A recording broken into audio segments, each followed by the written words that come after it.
अमरावतीत क्रांती दिनानिमित्त स्वातंत्र्य संग्रामातील हुतात्म्यांना अभिवादन करण्यात आले।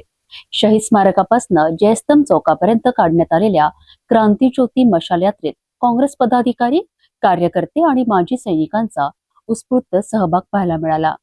9 ऑगस्ट क्रांती दिनानिमित्त अमरावती शहर काँग्रेस कमिटी आणि सेवा दलाच्या वतीने शहीद स्मारक, नेहरू मैदान येथे हुतात्म्यांना मानवंदना देण्यात आली। यावेळी वृक्षारोपण करण्यात आले आणि त्यानंतर क्रांती ज्योती मशाल यात्रा काढण्यात आली।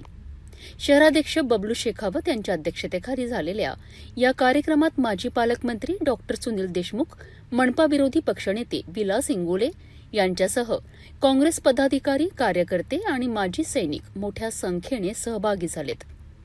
भारत छोडो आंदोलनाच्या स्मृतींना उजाळा देत हुतात्म्यांचे बलिदान, संविधान आणि लोकशाही मूल्यांचे रक्षण करण्याचा संकल्प यावेळी करण्यात आला।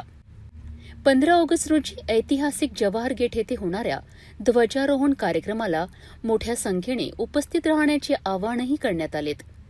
कार्यक्रमाच्या यशस्वी आयोजनाची जबाबदारी सेवा दलाचे अभिनंदन पेंढारी यांनी पार पाडली।